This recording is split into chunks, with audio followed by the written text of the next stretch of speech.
Viewers welcome back on program. So viewers and word section में गलबात करांगे सिद्धू मूसेवाले के हवाले नाल कि सिद्धू मूसेवाले के कतल नाल जोड़े गए दो सिख नौजवानों का जिहड़ा कीता गया इनकाउंटर जाली साबित हो रहा है कि पंजाब में झूठे पुलिस मुकाबलियां का दौर दौरा मुड़ शुरू हो गया है।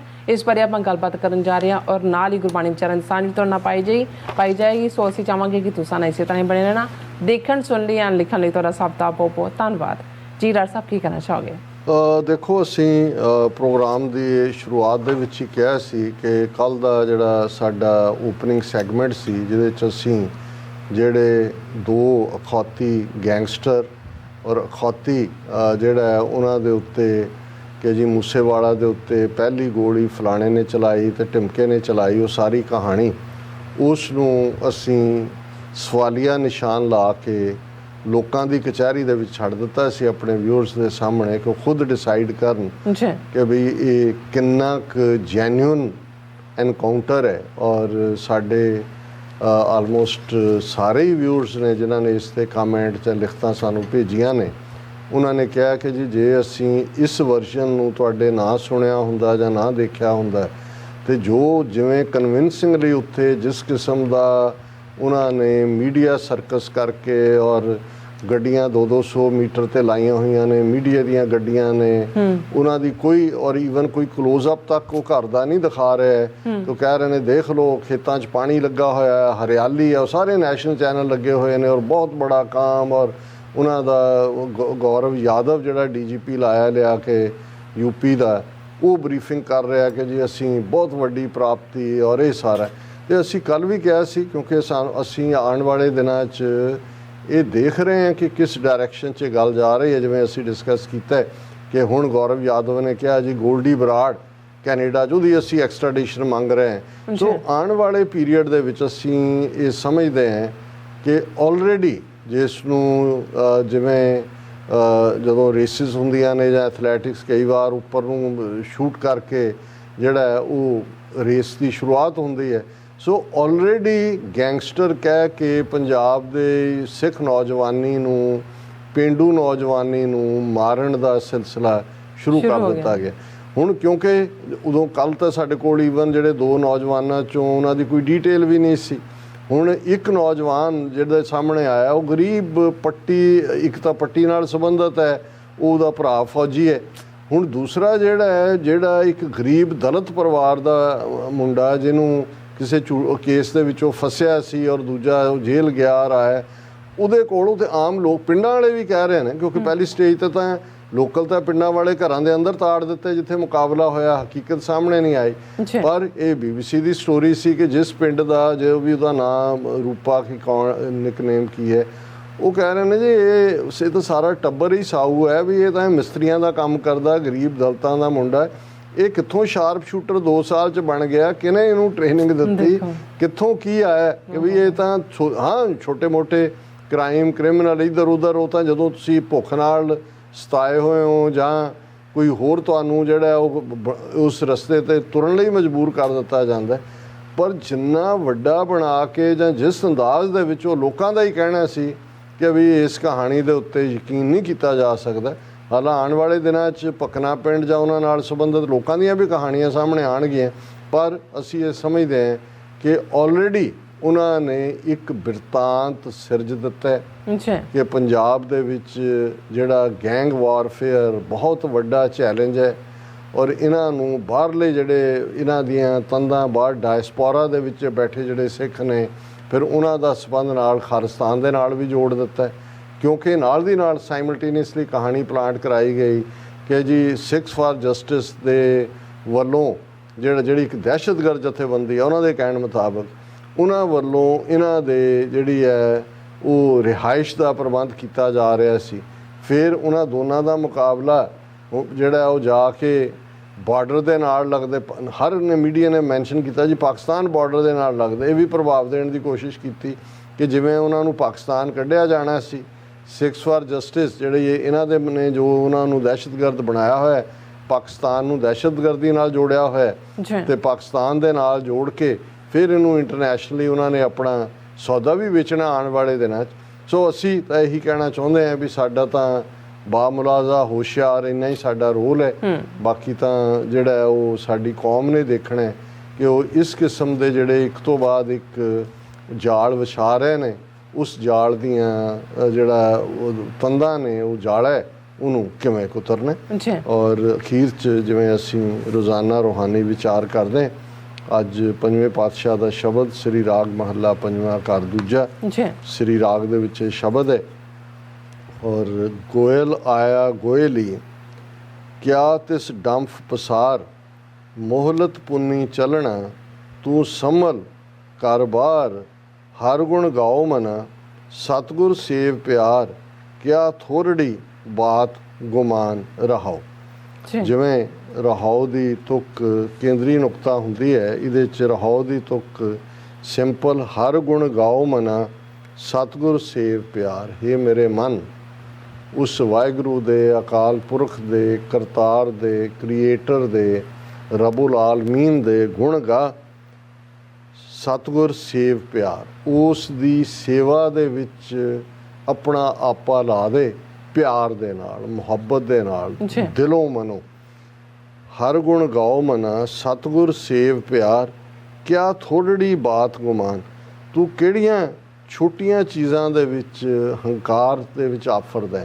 ਗੁਮਾਨ ਹੁੰਦਾ ਹੈ ਪ੍ਰਾਈਡ, ਕਿ ਕਿਹੜੀਆਂ ਥੋੜੀਆਂ ਛੋਟੀਆਂ ਚੀਜ਼ਾਂ ਦੇ ਵਿੱਚ ਤੂੰ ਆਪਣੇ ਆਪ ਨੂੰ ਫਖਰ ਲੈਂਦਾ ਹੈ ਜਾਂ ਆਪਣੇ ਆਪ ਨੂੰ ਵੱਡਾ ਸਮਝਦਾ ਹੈ। ਔਰ ਇਸ ਦੇ ਲਈ ਜਿਹੜਾ ਅਲੰਕਾਰ ਵਰਤਿਆ ਗਿਆ, ਉਹ ਜਦੋਂ ਅਸੀਂ ਪੰਜਾਬ ਦੇ ਉਸ ਸਿਨੇਰੀਓ ਨੂੰ ਵੀ ਦੇਖਦੇ ਹਾਂ, ਅਕਸਰ ਇੱਕ ਲਫ਼ਜ਼ ਪੰਜਾਬੀ ਦਾ ਜਦੋਂ ਇਹ ਕਿਹਾ ਜਾਂਦਾ ਜੀ ਉੱਥੇ ਤਾਂ ਔੜ ਲੱਗੀ ਹੋਈ ਹੈ। ਹੁਣ ਔੜ ਲਫ਼ਜ਼ ਹੈ ਜਦੋਂ ਮੀਂਹ ਨਹੀਂ ਪੈਂਦੇ ਜਾਂ ਜਿੱਥੇ ਸੋਕਾ ਪਿਆ ਹੁੰਦਾ।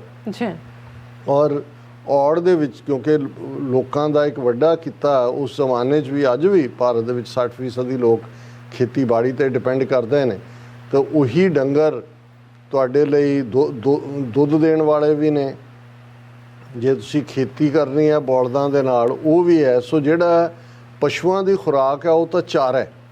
ਅਤੇ ਦਰਿਆਵਾਂ ਦੇ ਕੰਢੇ ਜਿੱਥੇ ਹਮੇਸ਼ਾ ਹੀ, ਕਿਉਂਕਿ ਦਰਿਆ ਤਾਂ ਵਗਦੇ ਹੀ ਰਹਿੰਦੇ ਨੇ, ਉੱਥੇ ਜਿਹੜੀਆਂ ਚਰਾਗਾਹਾਂ ਨੇ ਜਾਂ ਚਰਾਂਦ ਨੇ, ਜਿਹਦੇ ਲਈ ਲਫ਼ਜ਼ ਗੋਇਲੀ ਇਸਤੇਮਾਲ ਹੋਇਆ ਬਾਣੀ 'ਚ ਹੋਰ ਵੀ ਥਾਂ 'ਤੇ, ਕਿਉਂਕਿ ਇਹ ਜਿਹੜੀਆਂ ਜਦੋਂ ਪਸ਼ੂ ਉਹਨਾਂ ਥਾਵਾਂ 'ਤੇ ਛੱਡੇ ਜਾਂਦੇ ਨੇ ਔੜ ਦੇ ਟਾਈਮ ਜਾਂ ਦੂਜੇ, ਕਿ ਉਹ ਤੁਹਾਡਾ ਵਕਤੀ ਹੁੰਦਾ, ਟੈਂਪਰੇਰੀ ਹੁੰਦਾ। ਪੱਕੇ ਤੌਰ 'ਤੇ ਤਾਂ ਤੁਹਾਡੇ ਆਪਣੇ ਘਰ-ਬਾਰ ਨੇ। ਔਰ ਬਹੁਤ ਵਾਰ ਜਿਨ੍ਹਾਂ ਨੂੰ ਗੁੱਜਰ ਕਬੀਲੇ ਜਾਂ ਗੱਦੀ ਕਬੀਲੇ ਜਾਂ ਦੂਸਰੇ ਜਿਹੜੇ ਮਾਰਚ ਵੀ ਕਰਦੇ ਸੀ ਲੈ ਕੇ ਆਪਣੇ ਇੱਕ ਥਾਂ ਤੋਂ ਦੂਜੀ ਥਾਂ, ਉਹ ਵੀ ਔੜ ਦੇ ਪੀਰੀਅਡ ਦੇ ਵਿੱਚ ਉਹਨਾਂ ਗੋਇਲੀ ਦੇ ਇਸ ਲਈ ਗੋਇਲ 'ਚ ਜਿਹੜਾ ਡੰਗਰ ਲੈ ਕੇ ਜਾਂਦਾ ਉਹਦੇ ਲਈ ਲਫ਼ਜ਼ ਗੋਇਲੀ ਇਸਤੇਮਾਲ ਕੀਤਾ ਜਾਂਦਾ ਹੈ। ਔਰ ਚਰਾਂਦ ਹੈ, ਚਰਗਾ ਹੈ। ਹੁਣ ਇਹ ਗੁਰੂ ਸਾਹਿਬ ਨੇ ਇਹ ਕਿਹਾ ਵੀ ਜਿਵੇਂ ਗੋਇਲ ਆਇਆ ਗੋਇਲੀ ਕਿਆ ਦਿਸ ਡੰਫ ਪਸਾਰ, ਕਿ ਜਿਵੇਂ ਔੜ ਦੇ ਲੱਗਿਆਂ ਚਰਗਾਹ ਦੇ ਵਿੱਚ ਡੰਗਰ ਲਿਆਉਣ ਵਾਲਾ ਜਿਹੜਾ ਹੈ ਗੋਇਲੀ, ਉਹ ਵਕਤੀ ਤੌਰ 'ਤੇ ਆਇਆ, ਉਹਨੇ ਉੱਥੇ ਥੋੜ੍ਹੀ ਰਹਿਣਾ। ਇਵੇਂ ਹੀ ਇਹ ਸੰਸਾਰ ਹੈ। ਤੂੰ ਇਹ ਸਮਝਦਾ ਵੀ ਇਸ ਦੁਨੀਆ 'ਚ ਤੂੰ ਪੱਕੇ ਤੌਰ ਇਵੇਂ ਨਹੀਂ ਹੈ ਜਿਵੇਂ ਗੋਇਲੀ ਗੋਇਲ ਦੇ ਵਿੱਚ ਚਰਾਗਾਹ ਦੇ ਵਿੱਚ ਵਕਤੀ ਤੌਰ 'ਤੇ ਆਇਆ। ਮੋਹਲਤ ਪੁੰਨੀ ਚੱਲਣਾ ਤੂੰ ਸੰਭਲ ਘਰ-ਬਾਰ, ਕਿ ਤੇਰੀ ਟ੍ਰਾਂਜ਼ਿਟ ਵਕਤੀ ਤੌਰ 'ਤੇ ਹੈ, ਇਹ ਤੇਰਾ ਟ੍ਰਾਂਜ਼ਿਟ ਹੈ। ਅਲਟੀਮੇਟਲੀ ਤੂੰ ਆਪਣੇ ਘਰ ਜਾਣਾ ਹੈ। ਜਦੋਂ ਤੇਰੀ ਮੋਹਲਤ ਪੁੱਗ ਗਈ, ਤੇਰੀ ਉਮਰ ਮੁੱਕ ਗਈ, ਤੇਰਾ ਵਕਤ ਆ ਗਿਆ, ਮੋਹਲਤ ਪੁੰਨੀ ਚੱਲਣਾ ਤੂੰ ਸੰਭਲ ਘਰ-ਬਾਰ। ਤੂੰ ਫਿਕਰ ਕਰ ਆਪਣੇ ਅਸਲੀ ਘਰ ਦਾ ਜਿੱਥੇ ਤੂੰ ਜਾਣਾ ਹੈ। ਇਹ ਜਿਹੜਾ ਤੇਰਾ ਵਕਤੀ ਹੈ, ਇਸ ਦੇ ਨਾਲ ਨੇ ਤੇ ਮੋਹ ਲਾ ਕੇ ਨਾ ਬੈਠ। ਫਿਰ ਜੈਸੇ ਰੈਣ ਪ੍ਰਾਹੁਣੇ ਉੱਠ ਚਲਸੈ ਪ੍ਰਭਾਤ, ਕਿਆ ਤੂੰ ਰੱਤਾ ਗ੍ਰਸਤ ਸਿਉ ਸਭ ਫੁੱਲਾਂ ਕੀ ਬਾਗਾਤ। ਹੁਣ ਦੂਸਰੀ ਉਦਾਹਰਣ, ਪਹਿਲਾਂ ਚਰਗਾ ਕੋਇਲੀ ਦੇ ਨਾਲ, ਦੂਸਰਾ ਪ੍ਰਾਹੁਣਾ, ਕਿ ਜਿਹੜਾ ਪ੍ਰਾਹੁਣਾ ਤੁਹਾਡੇ ਘਰ ਆਉਂਦਾ ਹੈ ਉਹ ਰਾਤ ਰਹਿੰਦਾ ਹੈ, ਵੱਧ 2 ਰਾਤਾਂ ਰਹਿ ਰਹੇਗਾ, 3 ਰਹਿ ਰਹੇਗਾ, ਫਿਰ ਉਹਨੇ ਚਲੇ ਜਾਣਾ। ਇਸੇ ਤਰ੍ਹਾਂ ਤੂੰ ਇਹ ਸਮਝ ਕੇ ਇਸ ਦੁਨੀਆ ਦੇ ਵਿੱਚ ਤੂੰ ਪ੍ਰਾਹੁਣੇ ਵਾਂਗ ਹੈ। ਤੂੰ ਆਇਆ ਜੈਸੇ ਰੈਣ ਪ੍ਰਾਹੁਣੇ ਉੱਠ ਚੱਲੇ ਪ੍ਰਭਾਤ, ਜਿਵੇਂ ਰਾਤ ਦੇ ਪ੍ਰਾਹੁਣੇ ਉੱਠ ਕੇ ਸਵੇਰੇ ਤੁਰ ਜਾਂਦੇ ਨੇ, ਤੇ ਤੂੰ ਕਿੱਥੇ ਫਸਿਆ ਹੋਇਆ। ਕਿਆ ਤੂੰ ਰੱਤਾ ਗ੍ਰਸਤਿਓ ਸਭ ਫੁੱਲਾਂ ਕੀ ਬਾਗਾਤ। ਹੁਣ ਫੁੱਲਾਂ, ਬਾਗਾਤ ਹੁੰਦਾ ਬਗੀਚੀ, ਫੁੱਲਵਾੜੀ, ਕਿ ਜਿਵੇਂ ਫੁੱਲਾਂ ਦੀ ਫੁੱਲਵਾੜੀ ਦੇ ਵਿੱਚ ਇੱਕ ਸਟੇਜ 'ਤੇ ਤਾਂ ਫੁੱਲ ਬਹੁਤ ਖਿੜੇ ਹੁੰਦੇ ਨੇ, ਲੇਕਿਨ ਤੁਸੀਂ ਦੇਖਦੇ ਹੋ ਕਿ ਬਈ ਹੌਲੀ ਹੌਲੀ ਹੌਲੀ ਉਹ ਮੁਰਝਾਣੇ ਸ਼ੁਰੂ ਹੋ ਜਾਂਦੇ ਨੇ। ਕਈਆਂ ਦੀ ਉਮਰ 2 ਦਿਨ 4 ਦਿਨ ਉਹ ਬੁੱਝ ਜਾਂਦੇ ਨੇ। ਇਵੇਂ ਹੀ ਅਸੀਂ ਇਸ ਲਈ ਕਈ ਵਾਰੀ ਗ੍ਰਸਤ ਨੂੰ ਅਸੀਂ ਬਾਗ ਪਰਿਵਾਰ ਕਹਿੰਦੇ ਹੈਗੇ ਜੀ, ਬਾਗ ਪਰਿਵਾਰ। ਪਰ ਅਸੀਂ ਇਹ ਤਾਂ ਕਹਿੰਦੇ ਹਾਂ ਜੀ ਖਿੜਿਆ ਬਾਗ ਪਰਿਵਾਰ ਹੈ, ਪਰ ਬਾਗ ਪਰਿਵਾਰ ਅਲੰਕਾਰ ਜਾਂ ਲਫ਼ਜ਼ ਦੇ ਪਿੱਛੇ ਛੁਪਿਆ ਇਹ ਭੇਤ ਅਸੀਂ ਭੁੱਲ ਜਾਂਦੇ ਹਾਂ ਕਿ ਜਿਵੇਂ ਬਾਗ ਦੇ ਵਿੱਚ ਫੁੱਲ ਹਮੇਸ਼ਾ ਨਹੀਂ ਰਹਿਣੇ, ਉਹਨਾਂ ਨੇ ਮਹਿਕਣਾ ਹੈ, ਟਹਿਕਣਾ ਹੈ, ਪਰ ਉਹਨਾਂ ਨੇ ਵਿਦਰਵੇ ਹੋ ਜਾਣਾ। ਇਵੇਂ ਹੀ ਸਾਡਾ ਜੀਵਨ ਜਿੱਥੇ ਅਸੀਂ ਹਾਂ, ਇਹ ਕੁਨਬਾ ਇਵੇਂ ਨਹੀਂ ਰਹਿਣਾ, ਇੱਕ ਇੱਕ ਕਰਕੇ ਵਾਰੀ ਆਪੋ ਆਪਣੀ ਕੋਏ ਨਾ ਬੰਦਾ ਧੀਰ ਤੁਰੇ ਜਾਣੇ। ਸੋ ਇਹ ਫੁੱਲਾਂ ਕੀ ਬਾਗਾਤ, ਪਰ ਅਸੀਂ ਕਰ ਕੀ ਰਹੇ, ਮੇਰੀ ਮੇਰੀ ਕਿਆ ਕਰੇ ਜਿਨ ਦਿਆ ਸੋ ਪ੍ਰਭ ਲੋੜ, ਸਰ ਪਰ ਉੱਠੀ ਚੱਲਣਾ ਛੱਡ ਜਾਸੀ ਲੱਖ ਕਰੋੜ। ਕਿ ਅਸੀਂ ਮੈਂ ਮੇਰੀ ਕਰਕੇ ਇਸ ਦੁਨੀਆ ਦੇ ਵਿੱਚ ਫਸੇ ਹੋਏ ਹਾਂ। ਉਹ ਗੁਰੂ ਸਾਹਿਬ ਯਾਦ ਦਹਾਨੀ ਕਰਾ ਦਿੰਦੇ ਨੇ ਕਿ ਇਹਨਾਂ ਨੂੰ ਮੇਰੀ ਮੇਰੀ ਕਰਕੇ ਇਹਨਾਂ 'ਚ ਫਸਣ ਦੇ, ਜੋ ਵਾਹਿਗੁਰੂ ਨੇ ਤੇਰੇ ਤੇ ਰਹਿਮਤ ਕੀਤੀ ਹੋਈ ਆ ਉਹਦੇ ਵੱਲ ਧਿਆਨ ਦੇ, ਸਰ ਪਰ ਉੱਠੀ ਚੱਲਣਾ। ਸਰ ਪਰ ਦਾ ਮਤਲਬ ਹੈ ਮਸਟ, ਅਵਸ਼, ਕਿ ਅਲਟੀਮੇਟਲੀ ਅਵਸ਼ ਇੱਥੋਂ ਤੁਰ ਜਾਣਾ। ਸਰ ਪਰ ਉੱਠੀ ਚੱਲਣਾ ਛੱਡ ਜਾਸੀ ਲੱਖ। ਜਿਹੜੇ ਅੱਜ ਤੂੰ ਗਿਣਤੀਆਂ 'ਚ ਲੱਗਾ ਹੈ ਕਿ ਹੁਣ ਮੇਰੇ ਕੋਲ ਲੱਖ ਹੈ, ਕਰੋੜ ਹੈ, ਮਿਲੀਅਨ, ਬਿਲੀਅਨ, ਇਹ ਸਾਰੇ ਇੱਥੇ ਹੀ ਰਹਿ ਜਾਣੇ ਨੇ। ਤੇ ਅਖੀਰਲੇ ਪਦੇ 'ਚ ਗੁਰੂ ਸਾਹਿਬ ਯਾਦ ਦਹਾਨੀ ਕਰਵਾਉਂਦੇ ਨੇ, ਲੱਖ 84 ਭ੍ਰਮਤਿਆਂ ਦੁਰਲਭ ਜਨਮ ਪਾਇਓਏ, ਨਾਨਕ ਨਾਮ ਸੰਭਾਲ ਤੂੰ 100 ਦਿਨ ਨੇੜਾ ਆਇਓਏ। ਕਿ 84 lakh different farms of life 'ਚ ਭਟਕਦੇ ਆ। ਇਸ ਇਨਸਾਨ ਨੂੰ ਮਨੁੱਖਾ ਜ਼ਿੰਦਗੀ ਮਿਲੀ ਹੈ ਜਿਹੜਾ ਸਭ ਤੋਂ ਕਿ ਸਗਲ ਜੋਨ ਤੇਰੀ ਪਨਿਹਾਰੀ, ਇਸ ਧਰਤੀ ਮੈਂ ਤੇਰੀ ਸਿੱਖਦਾਰੀ।